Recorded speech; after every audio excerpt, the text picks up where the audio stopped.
Цөмийн бөмбөг хэрхэн ажилдаг вэ? Энэ асуултын хариултыг олохын тулд ямар их зардал гарч, ямар олон хүн толгоогоо гашлагаж, сэтгэлээ зовоож, ямар олон хүний цус урссан болоо. Энэ бол хүн төрлөختөн бидний бүтээсэн хамгийн хөнөөлтэй зэвсэг. Хамгийн аимшигтай нь бид энэ зэвсгийг бие биенийгээ устгахын тулд ашигласан гашуун түүхтэй. 1945 оны 8 сарын 6-нд Хирошима, 8 сарын 9-нд Нагасаки хот дээр. Эдгээр өдрүүдийг бид мартах учиргүй. Учир нь энэ бол бидний соёл иргэншлийн намтарт хар тол бүлдээсэн үйл явдал байсан. Гэхдээ бид энэ түүхээс холдох тусам, түүнээс авсан сургамжаа мартах тусам түүнийг давтах магадлал ихсэн. Тиймээс энэхүү нэвтрүүлгээр бүгдээрээ цөмийн бөмбөг ямар аимшигтай болохыг нь илүү ойроос мэдрэхийн зэрэгцээ яг яаж ажилдгийг нь ойлгохыг хичээцгээе. Цөмийн бөмбөг хэрхэн ажилдаг вэ? Үүнийг мэдхийн тулд магадгүй бид нэг ширхгийг шинээр бүтээх хэрэгтэй байх.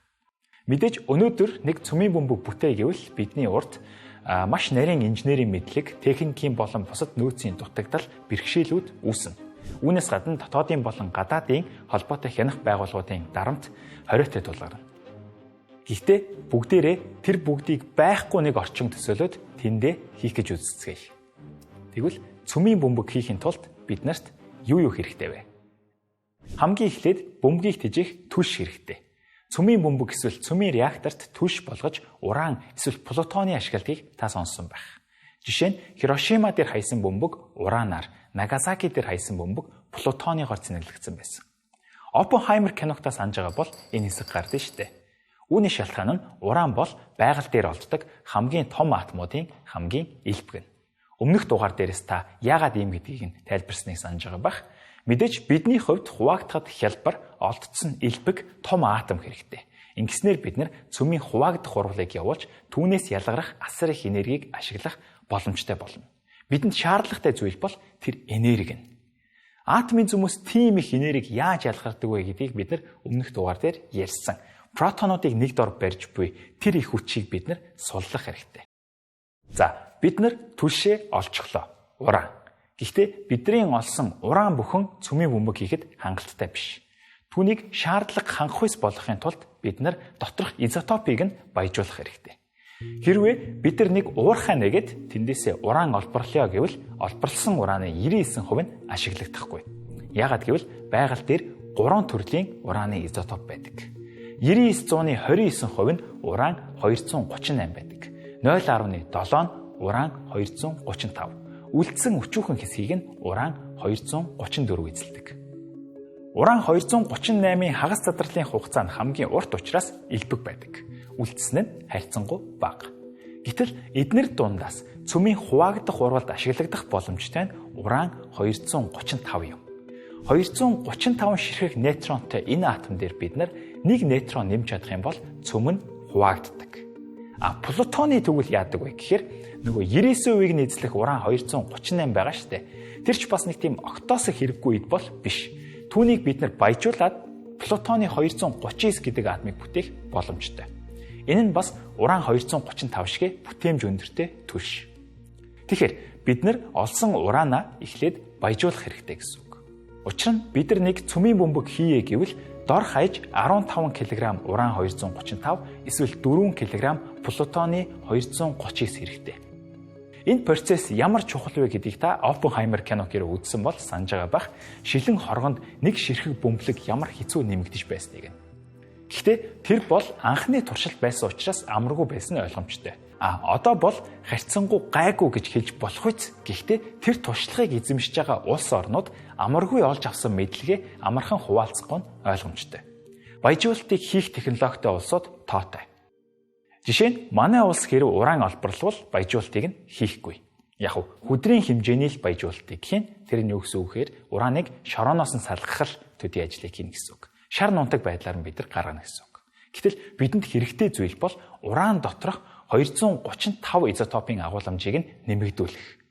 5% хүртэл баяжуулахад атомын цахилгаан станцад ашиглахад тохиромжтой болдог. Цөмийн бөмбөгт ашиглая гэвэл энэ хувийг дор хаяж 80-90% хүртэл нь өсгөх хэрэгтэй.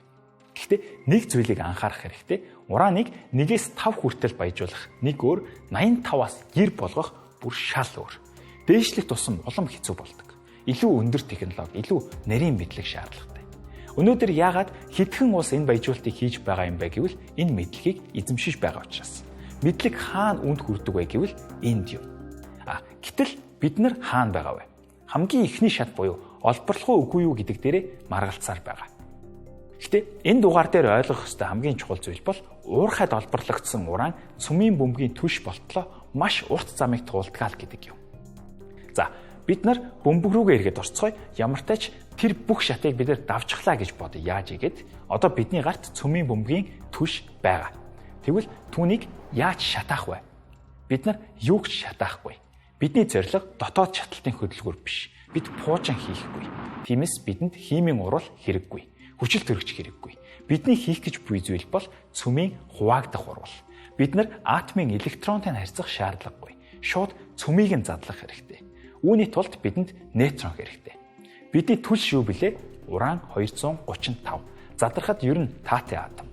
Бид нар түүний цөмийг нь нейтроноор бөмбөгдөхөд л хангалттай. Нейтрон цэнэггүй учраас электрон давхаргыг төвөггүйхэн нэвтлээд цөмийг нь очоод мөрөгдөг. Өөрт нь бас тодорхой хэмжээний энерги байгаа учраас атомын цөмийг мөргөхдөө хэлбэрт нь нөлөөлдөг. Ингэснээр атомын цөм хоёр тишээгээ холдож эхлэх бөгөөд энэ үед өмнөх дугаар дээр ярьсан нөгөө цөмийн хүчтэй харилцан үйлчлэлийн нөлөөлөх зайн холдоод эцэст нь атомын цөв хоёр хуваагддаг. Үр дүнд нь үүссэн хоёр цөмийн протоны тоон ялгаатай учраас мэдээж ялгаатай элементүүд үүснэ гэсэн үг. Үндсэн атомынх нь өөрийнх нь энерги, нейтроны энерги, мөргөх үеийн өнцөг гэх мэт параметруудаас хамааран янз бүрийн атомууд болон изотопууд энэ урвалын үр дүнд үүсч болдог. Йод, цезий, стронций, зенон, криптон, барий гэх мэтчлэн. Гэхдээ бидний хувьд хэрэгтэй зүйл нь атом ингэж хуваагдах үед протонуудыг нэг дор барих тэр хүчтэй харилцан үйлчлэл сулрах үед задрах тэр асар хэмжээний энерги. Гэхдээ энэ хуваагдлын үеэр чөлөөлөгдөх нейтронууд бас чухал. Эдгээр нейтронууд нь дараагийн атомудаа очиж мөргөөд хуваагаад тэндээс гарсан нейтронууд нь дахиж дараагийнхаа мөргөөд гэх мэтчлэн энэ урвал өөрөө өөрийгөө ингэж үргэлжлүүлэх хэрэгтэй. Үүнийг гинжин урвал гэдээ байгаа юм. Энэ гинжин урвалыг удирдах болох уу үгүй юу гэдэг технологи л цөмийн реактор болон цөмийн бөмбөг хоёрыг ялгаж байгаа. Гинжин урвалыг өдөөгч нь ерөөсөө чөлөөт нейтрон гэж ярьсан шүү дээ. Тэгэхээр энэ нейтроны тоог нь тодорхой хэмжээнд барьж болдог. Нейтроныг нь хяналтандаа байлгаж болдог. Хэрвээ та анзаарсан бол цөмийн реакторуудад control road гэдэг нэг тийм олон тооны юм саваанууд байдаг. Эдгээр саваанууд нь өөртөө нейтрон шингээдэг онцлогтой бөгөөд реактор доторх чөлөөт нейтронуудыг өөртөө сордог, багасгадаг эсвэл хурдыг нь сааруулах тийм үүргийг гүйцэтгэдэг. Ингэснээр гинжин урвалыг удирдах өөрт хэрэгцээт энергийг үйлдвэрлэх боломжтой болдог. Үүнийг цөмийн реактор гэнэ. Хэрвээ гинжин урвалыг удирдахгүйгээр зүгээр сул тавья гэвэл энэ нь цөмийн бөмбөг болчихно. Гайхамшиг болон гайхамшиг хоёрын ялгаа ямар нарийнхан зүйлээр заглагдчих буйг та харж байна уу? Ширхэг үснээс 80 тэрбум дахин нарийнхан нейтронууд ихнөр заглагдчих. За, тэгвэл дараагийн шат юу вэ? Түлшийг ойлгосон, урвалыг ойлгосон, одоо эдгээрийг ямар механизмд оруулж дэлбэлэх вэ? Бүтээсэн бөмбөг маань зөөвөрлжих явцдаа дэлбэрчихгүй байх баталгааг хэн өгөх вэ? Нөгөө л нейтронууд. Гинжин урвалыг эхлүүлэх нейтроны үүсвэрээ бид нар хяналтандаа байлгах хэрэгтэй. Нейтроны үүсвэр нь ихэвчлэн берилийн 9 болон полоны 210 эсвэл полоны 208 болон актины 227 гэсэн изотопын хослолууд байдаг. Эдгээр нь эхэндээ тус тусдаа байжгаад дэлбэрэх тохиог өгөх үед жирийн нэгэн тесрэх бодисыг хоёр талаас нь дэлбэлээд энэ хоёрыг маш хүчтэй мөргөлдүүлдэг. Энэ үед эргэн тойрондоо нейтрон цацдаг. За, энэ бол бидэнд хэрэгтэй нейтроны үүсвэр. Гэхдээ бид нар нөгөө талдаа бас түлшээ хяналтандаа байлгах хэрэгтэй. Үүний тулд нейтрон үл нэвтрүүлэгч тусгаарлагчаар бид нар түлшээ хоёр хуваах хэрэгтэй. Ингэснээр урвалыг эхлүүлэхэд шаардлагатай критик массын хэмжээг нь багасгах юм. Хангалттай хэмжээний масс байхгүй учраас тэнд урвал эхлэхгүй гэсэн үг. Урвалыг харин бид нар эхлүүлэхийг хүсвэл энэ тусгаарлагчийг бас нэг тесрэх бөмбөгөөр үгүй хийхэд хангалттай. Түлш урвалыг эхлүүлэхэд хангалттай хэмжээний критик массыг давсан байна. Нөгөө талаас нейтроны үүсвэр бас байгаа. Ийхүү атомууд хуваагдахад бэлэн. Энэ бүх процесс хэр хурдан болж өнгөрдөг гэж ердөө хагас микросекунд. Үр дүн нь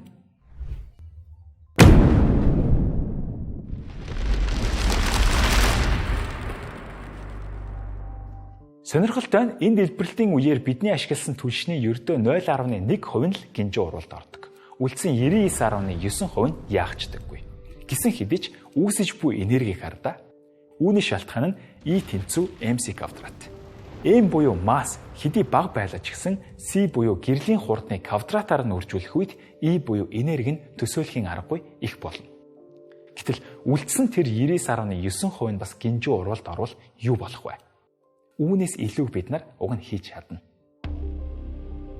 Өнөөдөр бидний ашиглаж буй цөмийн реакторууд бүгдээрээ гинжин урвалыг удирдах түүнээс ялгарх энергийг нь хувиргаж байгаа. Гэхдээ ажиллах суурь зарчим нь өөрөө аюултай учраас хатуу хяналтанд ор ажилладаг.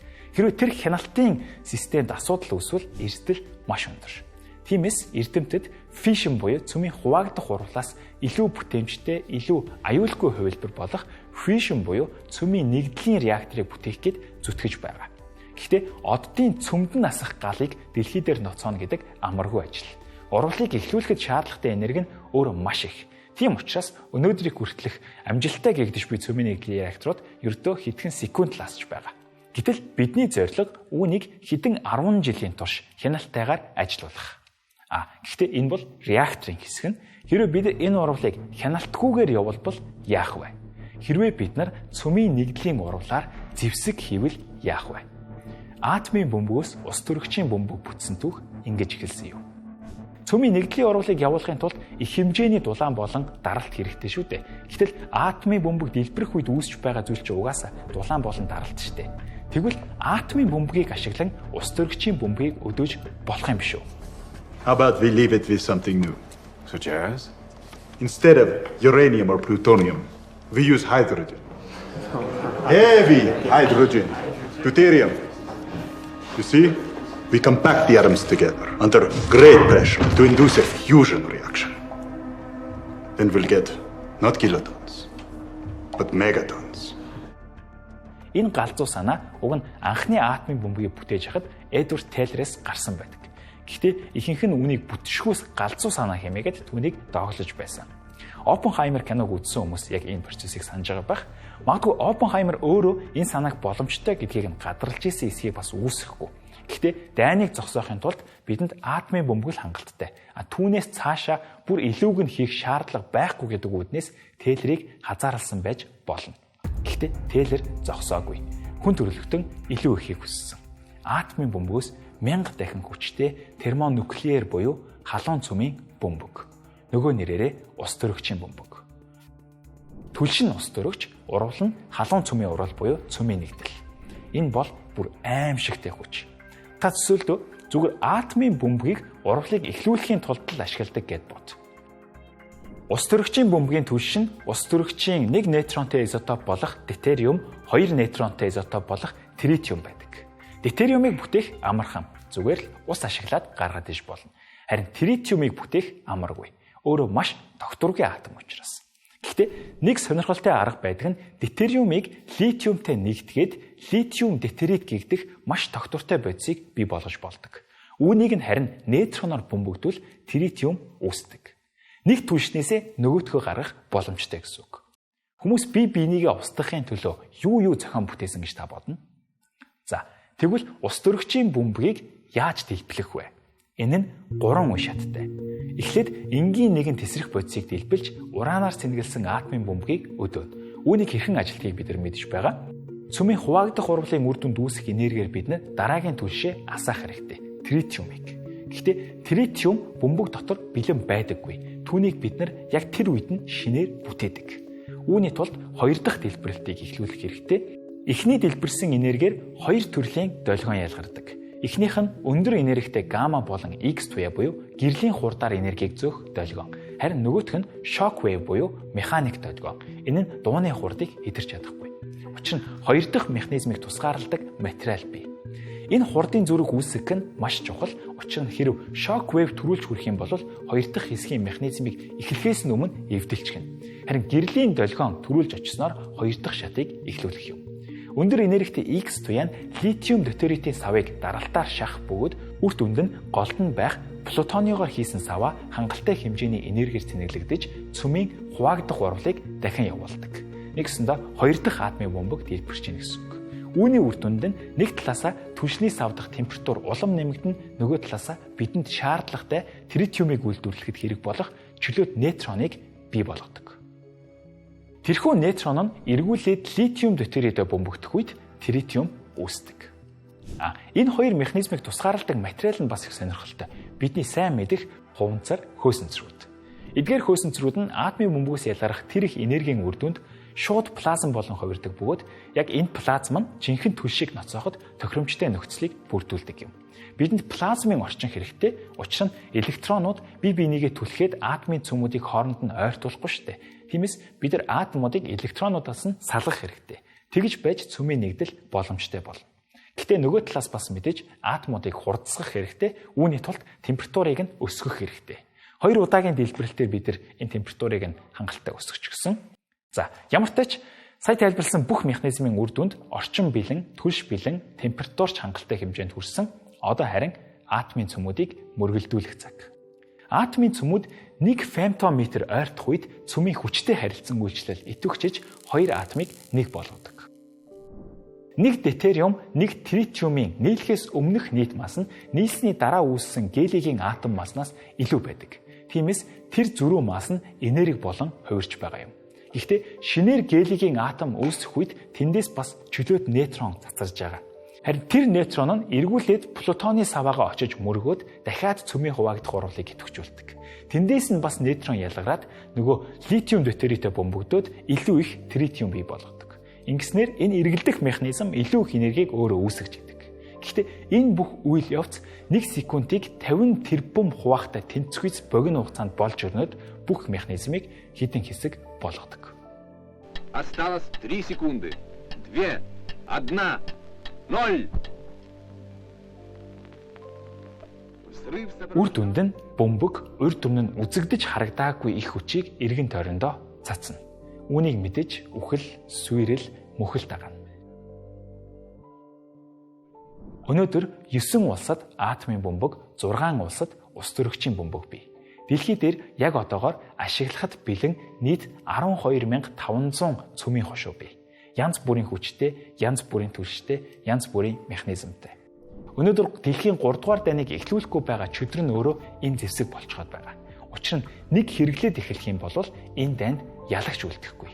Ялагчгүй дайныг эхлүүлж яах юм бэ? Тийм үстэй. Үнэхээр хэдэн мянган жилийн турш босгосон соёл иргэншлээ бид нар хэдхэн хормын дотор үгүй хийх боломжтой байгаа. Энэ магадлал харийнхан ирээд биднийг колоничлохоос хэдэн мянга дахин илүү өндөр. Ердөө ганцхан товчны асуудал. Энэ бол нухацтай асуудал. Учир нь хутганы эрен дээр өөрсдийгөө бид аваачжээ. Атомын бөмбөг бүтээх хэмжээний ухаан бидэнд байгаа ч түүнийг хэрэглэх хэмжээний тэнэглэл бас байхгүй гэхийн баталгаа алга.